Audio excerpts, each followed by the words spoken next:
কামৰূপ জিলাৰ আয়ুক্তৰ উত্তৰ গুৱাহাটীৰ কানাই বৰশী বোৱা শিলালিপি পৰিদৰ্শন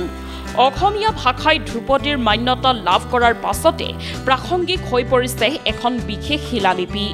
অসমীয়া ভাষাৰ বিকশিত ৰূপ প্ৰতিফলিত হৈছে এই শিলালিপিখনত শিলালিপিখনক অভিহিত কৰা হয় অসমীয়া ভাষাৰ প্ৰথমখন পূৰ্ণাংগ শিলালিপি হিচাপে শিলালিপিখনক বিজয়ৰ লিপি হিচাপেও অভিহিত কৰিব পাৰি কামৰূপ নৃপতি পৃথুৱে 1206 খ্ৰীষ্টাব্দত আফগান তুৰ্কী সুলতান মহম্মদ বকতিয়াৰ খিলজীক পৰাভূত কৰাৰ কথা খোদিত হৈ আছে শিলালিপিখনত উত্তৰ গুৱাহাটী ৰজাদুৱাৰৰ কানাই বৰশী বোৱা শিলত থকা এই শিলালিপিখন বৰ্তমান সময়ত প্ৰাসংগিক হৈ পৰিছে কিন্তু এই শিলালিপিখনক বিজ্ঞানসন্মতভাৱে সংৰক্ষণ কৰাৰ প্ৰয়োজন আছে এই কথা সদৰি কৰিছে কামৰূপ জিলাৰ আয়ুক্ত দেৱকুমাৰ বৃষই শিলালিপিখন পৰিদৰ্শন কৰি কালি আয়ুক্তজনে উল্লেখ কৰিছে যে অতি সোনকালে কানাই বৰশী বোৱা শিলক পৰ্যটন ক্ষেত্ৰ হিচাপে গঢ়ি তোলা হ'ব অসমীয়া ভাষাৰ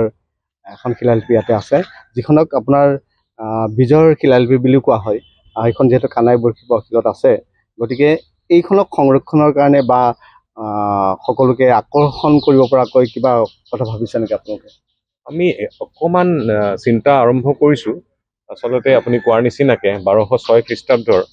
এইখন কামৰূপৰ ৰজা পৃথুৱে সেই সময়ত বক্তিয়াৰ খিলজীক পৰাস্ত কৰাৰ পাছত মোগলৰ পৰাস্ত কৰাৰ পাছত ইয়াতে শিলালিপি ইয়াতে খোদন কৰিছিলে আৰু এই শিলালিপি ইয়াত আমি তিনিখন শিলালিপি দেখোঁ 1 নম্বৰ 2 নম্বৰ 3 নম্বৰ এটা শিলালিপিখিনি এনেকুৱা আমি আজি দেখিছোঁ যে সংৰক্ষণৰ কিছু প্ৰয়োজন হৈ পৰিছে সংৰক্ষিত কিন্তু বহু বছৰ ধৰি হয়তো আমি তাক প্ৰপাৰলি যেনেকৈ সংৰক্ষণ কৰিব লাগে তেনেকৈ কৰিব পৰা নাই আৰু তাৰ লগতে এতিয়া পৰ্যটকক আকৰ্ষণ কৰিব পৰা আৰু কিছু কাম কৰিবলগীয়া আছে ইয়াত সেইখিনি গোটেইখিনি লৈ আমি ভাবিছোঁ যে আমি এটা প্ৰজেক্ট এটা বনাম আৰু ইতিমধ্যে আমি কথাও পাতিছোঁ আমাৰ চিটাৰ ভাইচ চেয়াৰমেন নাৰায়ণ বৰকটকী ছাৰৰ লগত তেখেত যথেষ্ট আগ্ৰহী